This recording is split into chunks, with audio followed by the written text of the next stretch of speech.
because there are lots of physicists. I know some. They're doing very strange experimentation. They are beings from portals coming in and out. Physicists from the CERN told me this. They have apparently in the bottom of the CERN this portal, this door where they are dealing with all the subatomic dimensions. They say there are 17 different dimensions of reality.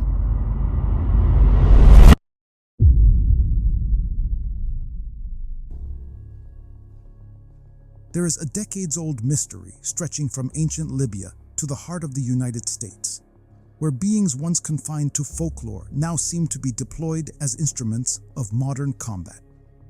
For years, whispers have circulated about covert programs experimenting with literal monsters, creatures that at one time would be considered as demons.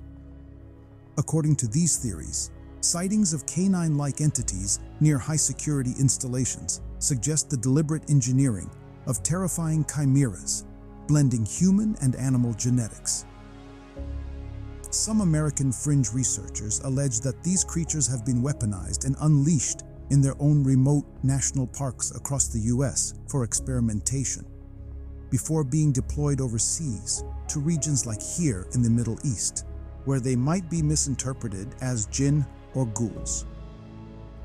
Although it may sound completely far-fetched, government organizations exploring technologies that blur the line between science and the supernatural is not without precedent.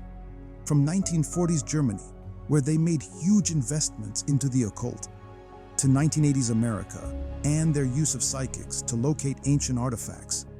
Meanwhile, closer to home here in the Middle East, in 2013, an international defense contractor was implicated in a cover-up involving experimental technology that targeted its own scientists and engineers with psionic weaponry.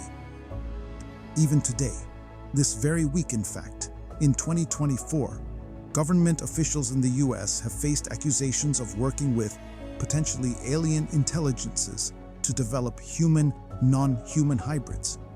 Ergo, the militarization of the supernatural is a real thing. There are rumors that have come up to the Hill of a secretive project within the Department of Defense involving the manipulation of human genetics with what is described as non-human genetic material, potentially for the enhancement of human capabilities, hybrids. Are any of you familiar with that? Yes or no?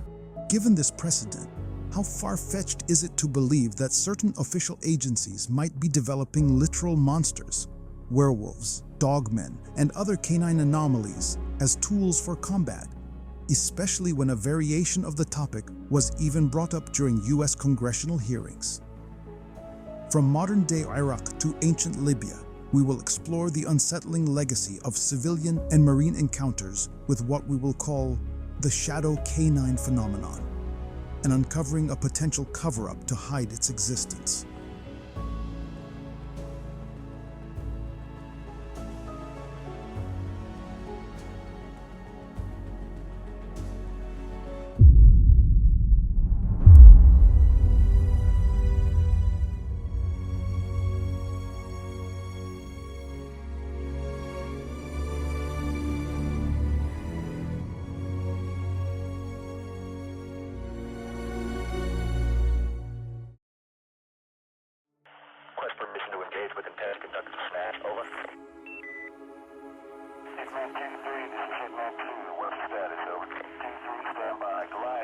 In 2008, a U.S. Marine squad was stationed on the outskirts of Iskandariya, Iraq, headed by a Sergeant Matt McCoy, who was assigned to support a covert special forces operation centered in a 3-story apartment building.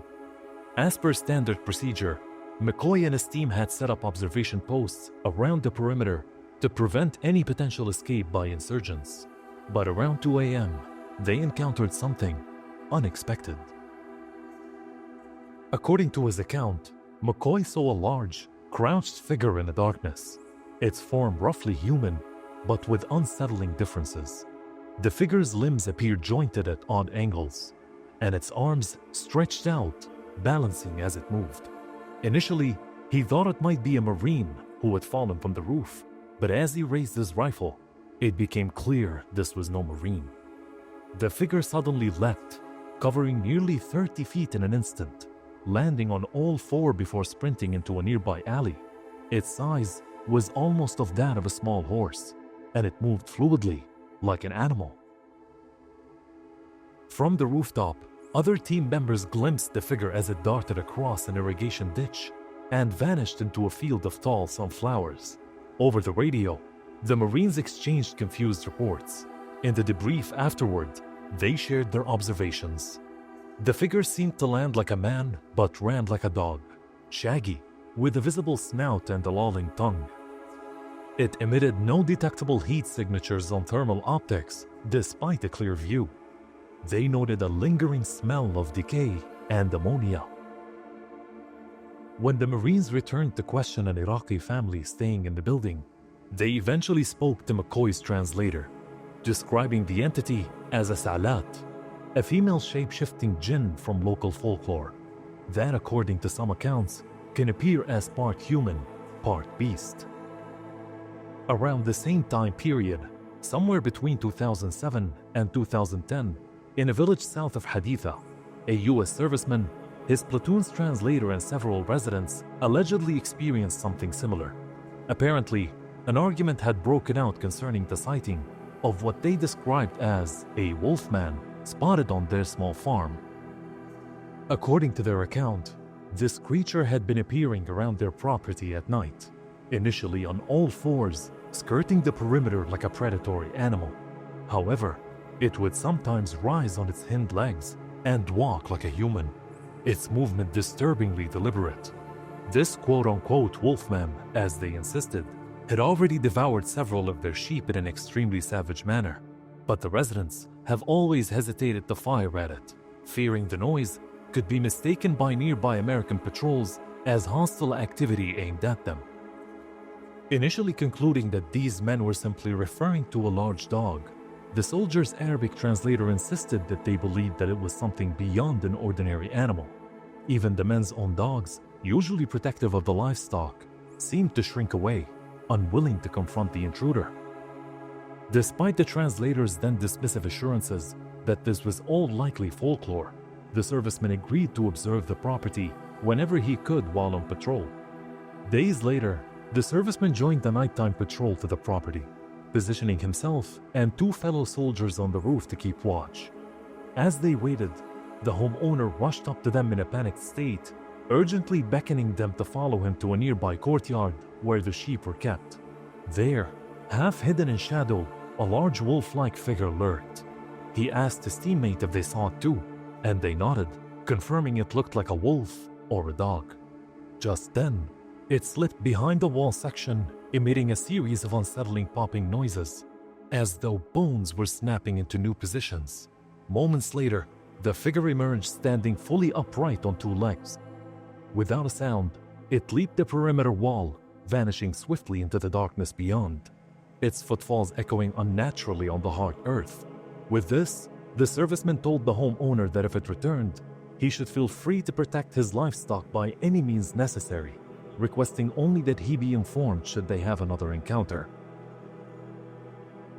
In the remote desert of northwestern Sudan, near a precious metal mine, a private military contractor and his team encountered something that defied rational explanation. A pack of large, canine-like cryptids, apparently known to locals as whip dogs. These creatures resembled oversized hyenas with long, muscular tails and eerily glowing eyes, and were not shy in approaching humans. The contractor's encounter began with the noise of sudden shots echoing from the southern perimeter of the camp. Upon investigation, the team found one of these so-called whip dogs, thrashing wildly despite taking multiple bullets. Standing 4 feet tall at the shoulder and 5 feet long, the creature exhibited unnatural strength and aggression. It had a hunchbacked appearance, with rigid tailbones and an almost hairless, greyhound-like body features that would become even more unnerving as more of these creatures appeared at the perimeter. The team's shots barely slowed them down, and even after sustaining fatal hits, they continued thrashing aggressively until their very last breath.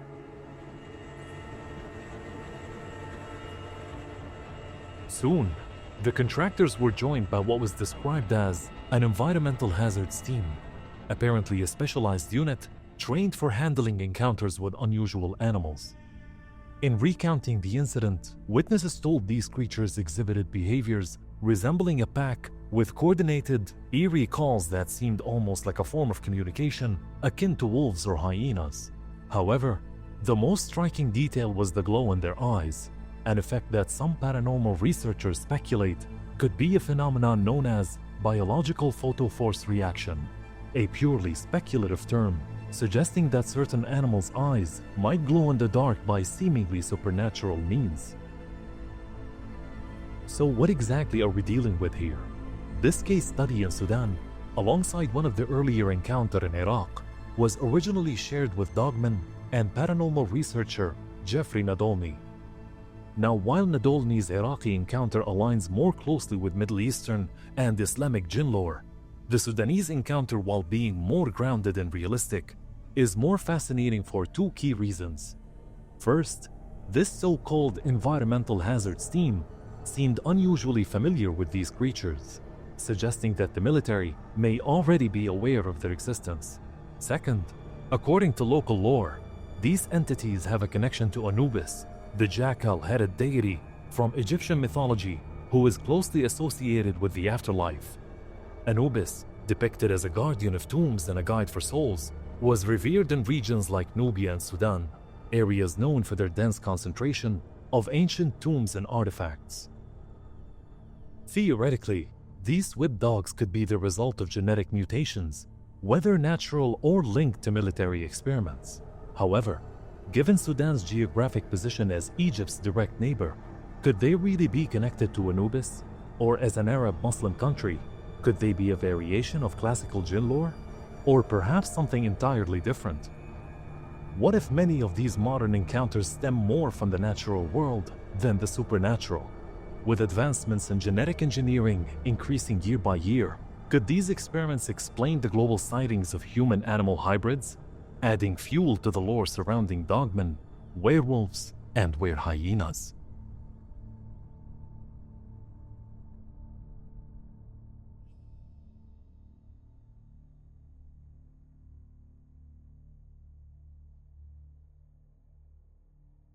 It was previously testified that there was biologics that were collected. Are you aware of any of that? I am, sir, aware of the reporting that biologics have been recovered. Again, my focus was more nuts and bolts, looking at the physical aspects of these phenomenon, how they interacted around military equities and nuclear equities. So I'm certainly not a medical expert. I would not be able to probably provide you a whole lot of value in that simply because I don't have the expertise. But was anything described as that we have possession of bodies? Yes, yes. We have is it multiple types of creatures or? Sir, I couldn't answer that. I can tell you anecdotally that it was discussed quite a bit when I was at the Pentagon. The problem is the supposed collection of these biological samples occurred before my time, in fact, before I was even born. And was this part of the Lockheed Martin discussion, or was this the biologics is a completely separate? Separate yet related. Okay. Has anyone made contact? Sir, I'm sorry, could you specify? Has there been any, to your knowledge, any communication with a non-human life form? Now, to explore this possibility of deliberate genetic experimentation between human and non-human hybrids, we must first understand the timeline of genetic science. The field of genetic engineering is relatively young. In 1973, researchers conducted the first successful recombinant DNA experiment, splicing genes from one organism into another. Over the decades, breakthroughs followed: cloning in the 1990s with Dolly the sheep, the mapping of the human genome in 2003, and CRISPR's advent in 2012, enabling precise gene editing. What was once science fiction is now reality. Today, the technology exists not only to alter genes, but to create entirely new organisms. So the question arises, if we can, have we? Descriptions paint a clear picture of an enormous animal that seems to have been spliced together from a canine and primate, so we're left with only one possible origin, that dogmen are the product of genetic engineering. In recent years, rumors have surfaced of clandestine military projects aimed at creating hybrid beings for combat purposes, entities designed for heightened strength, speed, and sensory abilities. During a recent U.S. congressional hearing, claims of government interest in genetic hybridization involving non-human material, with Congresswoman Lauren Boebert questioning the possible existence of a program to create hybrid humans with enhanced capabilities via alien technology. If true, the implications are chilling. What if these projects extended beyond human enhancements to something more primal? Could powerful organizations be experimenting with canine DNA to engineer dogmen, creatures perfectly adapted for stealth and combat? Going back to the eyewitness accounts from Iraq and Sudan, the villagers in Iraq spoke of tall, wolf-like creatures prowling near the outskirts of their community. Creatures that, despite their menacing appearance, exhibited calculated behavior. Similarly, in Sudan, reports of those creatures resembling monstrous hyenas in both size and demeanor suggested something more than an ordinary predator. These cases raise unsettling questions. Were these creatures in Sudan and Iraq, if real, purely natural, or were they deliberately bred for specific purposes? Now, if you remember in the Sudanese encounter, a reference is made to an environmental hazards team. Never hearing this term before within such a context, we tried to verify the existence of such a unit, but hit a brick wall. Although it seems like we could be back in the realms of science fiction, with the closest thing we can find being an environmental support team. If it is indeed a real unit, and you can tell us in the comments, the idea of a team handling such high-risk situations, like exposure to radioactive areas or dealing with predatory wildlife. This could possibly extend to military or clandestine scientific projects. These teams would likely be tasked with handling the consequences of experimental biology, especially if the experimentation involved genetic manipulation or hybrid creatures.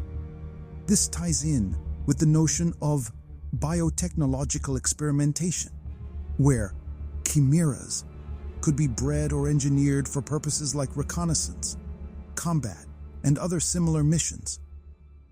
Now, we are not saying for sure that the US or any other foreign power are sending anomalous creatures that verge on the supernatural into East Africa or other combat areas in the region, as this is a purely speculative hypothesis. Others claim, specifically Americans, that similar initiatives exist and these creatures are let loose in their own national parks, such as in Michigan or in the Appalachian Mountains. According to experts on the topic, this is allegedly done for national defense training purposes, intended for deployment both locally and abroad. These programs reportedly even utilize alien and potentially supernatural resources, the former of which Congresswoman Lauren Boebert appeared to allude to during the UAP hearings. So regardless of how over-the-top or embarrassingly fantastical this may sound, it is being seriously and publicly discussed in America's Congress, at least in the context of reverse-engineered extraterrestrial technology. Now, returning to the alleged encounter in Western Sudan, our eyewitness had also suggested that these creatures, or their habitat, might be somewhat radioactive. He also described them as having extraordinary physical traits beyond those of ordinary hyenas, such as immensely powerful jaws. Could these features be the result of biological engineering? Perhaps they were designed to amplify specific abilities or to thrive in hostile environments. At least, that's how we've come to interpret his account of this unusual encounter. We ask these questions because these specialized teams, such as this so-called environmental hazards team, could very well be tasked with testing and analyzing such biological entities, ensuring their containment and study while mitigating the risks involved in handling these potentially dangerous and sentient animals. Hence proving government involvement, or, at the very least, an informed knowledge of these creatures' existence. Speaking on the Cryptid Huntress podcast, one theorist and self-proclaimed expert on the topic, an American named Nick Sylvester, references an alleged government whistleblower identified only as Victor, who states that literal werewolves were reportedly used by the US as far back as the early 1970s in Vietnam. However, before we continue, it is important to distinguish the differences between speculative claims about government-funded programs dealing with the supernatural and fringe science, to confirmed programs such as the CIA's Gateway Process and Project Sunstreak, for example. As covered in the previous episode, declassified documents available on the CIA and Internet Archive websites reveal details of experiments where psychic agents, while attempting to locate the Ark of the Covenant, encountered spiritual, Djinn-like entities believed to protect the artifact. On a side note, in that episode, some viewers, seemingly unfamiliar with this channel, expressed skepticism in the comments, questioning the existence of such experiments despite the ample sources and references provided. This skepticism is understandable, given the subject matter, but it underscores a broader challenge with exploring speculative topics. You see, when it comes to the engineering of werewolves and dogmen, we largely remain in the realm of speculation and anecdotal testimony. Differentiating the real stories from the fake remains an obstacle until the organizations suspected of involvement, whether public or private, choose to disclose such research. This is the primary issue when it comes to grounding the shadow canine phenomena within an institutional conspiracy, since tangible evidence remains lacking. This brings us to an alternative but connected theory. What if these creatures are beyond institutional control and have an extra-dimensional or even multiversal origin? This is where CERN could potentially have played a role. But before we explore that later in this episode, it's critical to differentiate the entities and cryptids often reported in folklore and modern accounts. Werewolves, traditionally depicted in European and Middle Eastern lore, are humans transformed into wolves, often tied to curses or lycanthropy, and exhibit behavior driven by primal instincts or rage. Dogmen, in contrast, are consistently described as humanoid but entirely animalistic, lacking human traits beyond their upright posture. Meanwhile, WereHyenas, prominent in North and East African traditions, blend elements of human and hyena.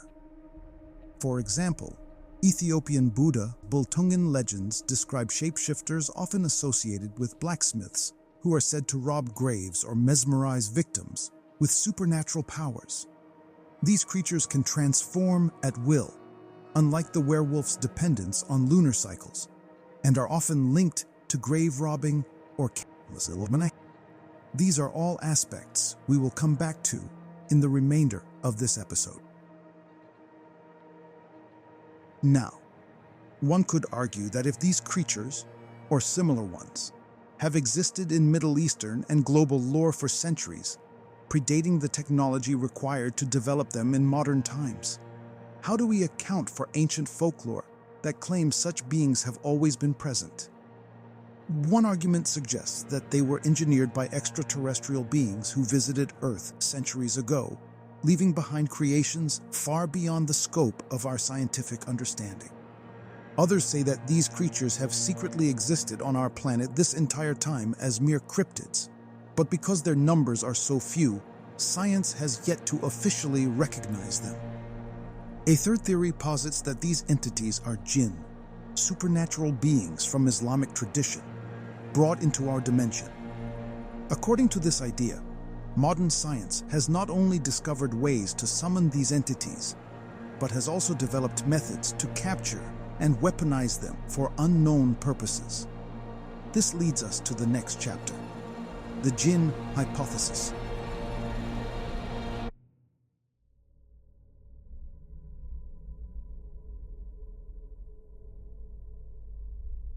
Assyriologist Julius Opert asserts that the belief in the werewolf was a part of the ancient Assyrian worldview, and today, psychologists state that a widespread belief in werewolves that has persisted in the region may have contributed to a psychotic disorder in King Nebuchadnezzar, who historians say could have well suffered from clinical lycanthropy. It has ever been theorized that the very first concept of werewolves originated from Iran by way of the Hirkania people. In Old Persian, the name literally means wolfland, and the Dahai who lived there in ancient times even called themselves the wolf people. From Iran to ancient Armenia, in old Armenian folklore, there are women who are condemned to spend 7 years in wolf form due to their sins. These are called mardigail. Typically, a condemned woman is visited by a Djinn-type spirit carrying a wolf skin, who orders her to wear it, turning her into a dog-shaped cannibal craving human flesh. With this hunger, she will first devour her own children, then her relatives' children, and finally the children of strangers. She wanders only at night with a telekinetic ability to unlock doors and windows, giving her free access to any home she desires. Thankfully, no real-life cases of these instances have been recorded. However, there is a spiritual component found in the Armenian tradition of the mardigail, that at least from the perspective of those from the Abrahamic faiths, the explanation is demonic possession, or the direct interaction between evil spirits and humans. The ability to distort the human form into that of an animal is a common trope, often written about in these cases, typically with the afflicted being controlled beyond their will to do things they do not want to do. WereHyenas, on the other hand, are a type of therianthrope and are primarily found in the African traditions that are heavily influenced by Middle Eastern cultures, and particularly Morocco and Ethiopia. While werewolves are solidly human at heart, WereHyenas begin life either as humans who can transform into hyenas or as hyenas that can disguise themselves as humans. It was believed that magicians and witches were able to transform into these creatures at will, but another Ethiopian superstition placed the blame of WereHyenas' attacks solely on blacksmiths, as it was thought that blacksmiths were particularly prone to becoming WereHyenas, known as Buddha, who can transform into hyenas at will. According to historians, Ethiopian Christians typically accused Ethiopian Jews of being Buddha, spreading rumors that they unearthed Christian corpses and consumed them. Since Jewish men in Ethiopia were also often blacksmiths, it is commonly thought that one belief arose from the other. In the autobiographical novel The Life and Adventures of Nathaniel Pierce, the author, who for a while lived in Ethiopia, recounts a story he once heard about a servant who asked for leave of absence. Supposedly, not long after it was granted, the other servants saw him transform into a large hyena and rush off across the open plain. On his return the next morning, the servant was confronted about the incident and readily admitted that he was capable of such a transformation. This true-life biographical novel also described several stories in which dead hyenas had been found with earrings on their ears, leading to an anecdotal belief that there were women who had been transformed.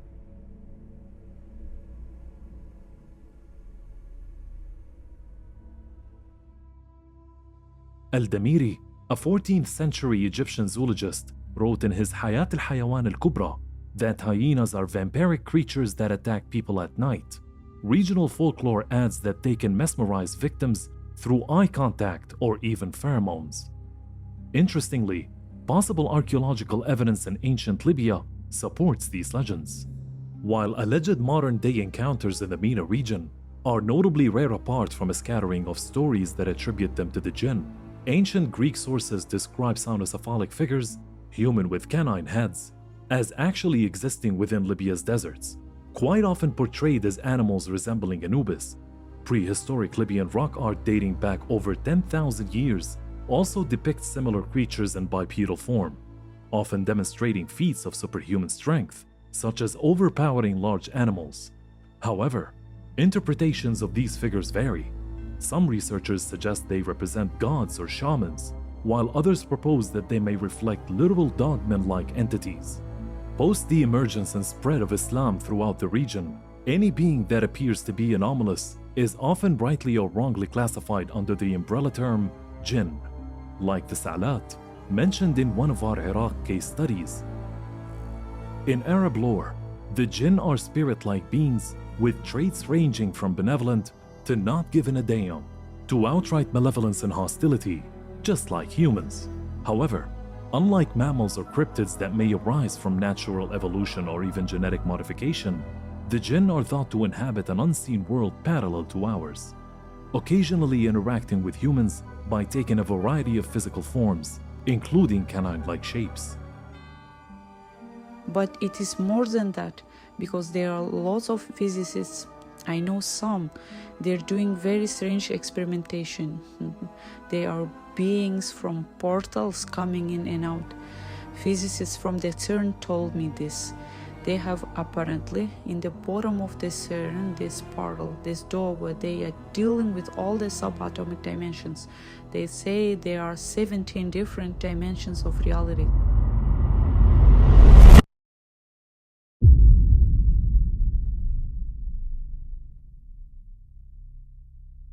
There's an idea that time slips or rips in reality could cause humans to disappear and creatures to appear. In folklore, these are often linked to mysterious locations like Yemen's Well of Hell, Iran's Great Salt Desert, or the Bermuda Triangle, places sometimes tied to disappearances and the appearances of supernatural cryptids. Some paranormal researchers theorize that these gateways are energy-rich points where entities from other realms may cross into ours, suggesting that multiple dimensions occasionally intersect with our reality, allowing creatures like our dogmen or werewolves, for example, to enter. This speculation extends to CERN's Large Hadron Collider, or LHC, where theorists argue that experiments could artificially open such gateways, risking the arrival of unknown horrors. While CERN denies the feasibility of opening sustained gateways, in 2009, its former research director, Sergio Bertolucci, stated that, "Out of this door might come something, or we might send something through it," fueling fears about the unintended consequences of high-energy experiments. More recently, Harvard's Avi Loeb suggested that extraterrestrial visitors could travel through hidden dimensions sought by CERN, raising questions about the organization's intentions while linking back to the congressional hearings held in the US about UAP encounters.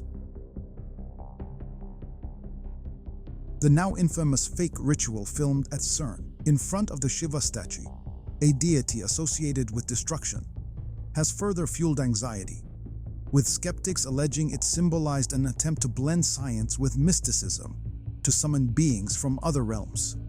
Then there was that bizarre 2016 opening ceremony for the Gotthard Base Tunnel, a spectacle brimming with overt occult themes, including depictions of supernatural entities interacting with engineers emerging from the tunnel.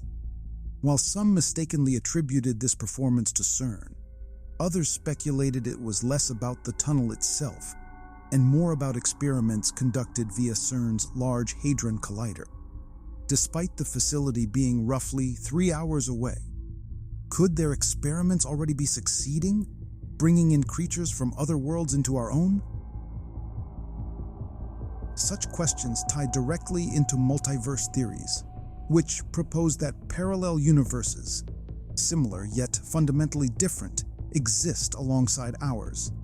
In these realms, evolutionary paths might have diverged drastically, producing creatures as alien to us as shadow canines. Incursions between realities might occur naturally through cosmic events or artificially via advanced technologies like the LHC. If CERN's experiments can potentially manipulate spacetime, they could inadvertently connect to such parallel worlds, or worse, intentionally bring entities into ours. Dogmen could represent evolutionary anomalies of alternate timelines, shaped by laws of nature vastly different from our own. Now, unlike the deliberate travel associated with interdimensional beings, Multiversal incursions might be accidental, with disoriented wanderers or aggressive predators crossing over into our own.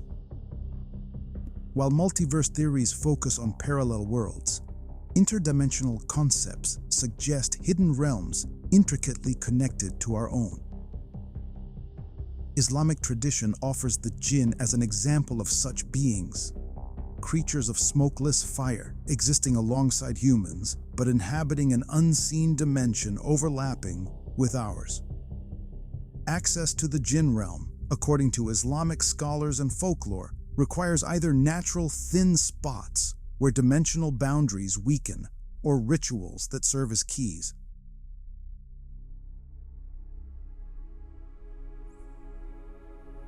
This could explain the fleeting, phantom-like nature of shadow canines and other cryptids, creatures and monsters from global folklore. When it comes to the various types of shadow canine encounters, witnesses often describe their appearances as sudden and their disappearances as inexplicable, as though these beings simply phased out of existence.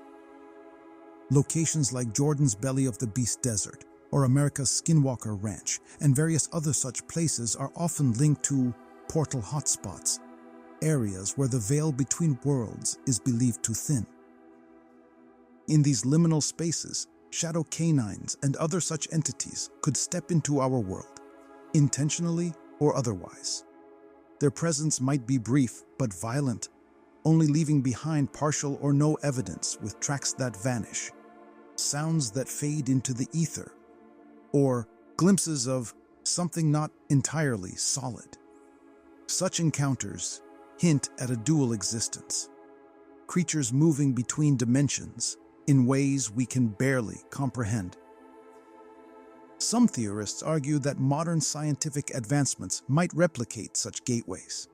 If CERN's experiments create dimensional anomalies, they could unintentionally or intentionally connect to the Djinn's hidden world.